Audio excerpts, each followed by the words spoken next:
ரொம்பவுமே டேஸ்டான ஃபட்சியான கிரிங்கிள் டாப்போட இருக்க ஹெல்த்தியான ராகி ப்ரௌனி எப்படி செய்யலாம்னு பார்க்கலாமா? ஃபர்ஸ்ட் ப்ரௌனி செய்யறதுக்கான எல்லா பொருளையுமே மெஷர் பண்ணி தனித்தனியா எடுத்து வச்சுக்கலாம். அப்பதான் எந்த பொருளுமே மிஸ் ஆகாம கரெக்டா நம்ம போட முடியும்.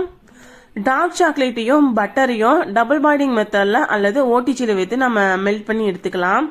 இப்போ அதை ஒரு பவுல டிரான்ஸ்ஃபர் பண்ணிட்டு நல்லா கலந்து விட்டதுக்கு அப்புறமா இதுல ப்ரௌன் சுகர் சேர்த்துக்க போறோம். ஒயிட் சுகர் வந்து ஆப்ஷனல் தான், நம்ம ப்ரௌன் சுகர் சேர்த்தாலுமே அதே டேஸ்ட் தான் கிடைக்கும்.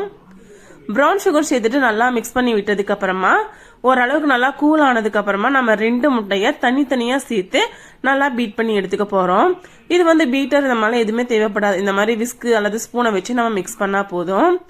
முட்டை ஸ்மெல் வராம இருக்கிறதுக்காக வெண்ணிலா எசன்ஸ் சேர்த்துட்டு ராகி மாவு 3 ரூபா ப்ரூ பேக்கெட், கொஞ்சமா பேக்கிங் பவுடர், இது எல்லாமே சேர்த்து நல்லா மிக்ஸ் பண்ணிக்குவோம். நம்ம பால் தண்ணி இதெல்லாமே எதுவுமே சேர்க்க தேவையில்லை. அதுவே வந்து இந்த அளவுக்கு கெட்டியா வரும். இதுவே போதுமானதா தான் இருக்கும். நான் சொன்ன கரெக்டான மெஷர்மெண்ட்ல போட்டோம் அப்படின்னா நமக்கு எதுவும் தேவைப்படாது. அதுவே கரெக்டான ஒரு திக்னஸ்ல வந்துடும்.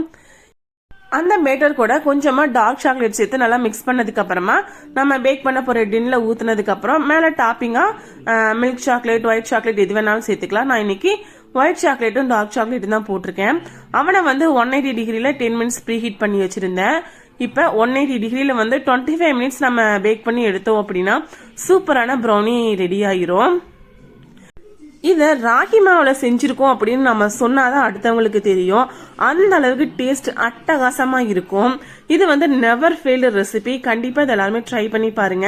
ஃபர்ஸ்ட் டைம் ட்ரை பண்றப்பவே சூப்பரான ரிசல்ட் கிடைக்கும். ட்ரை பண்ணி பார்த்துட்டு எப்படி இருந்துச்சுன்னு கமெண்ட்ல சொல்லுங்க.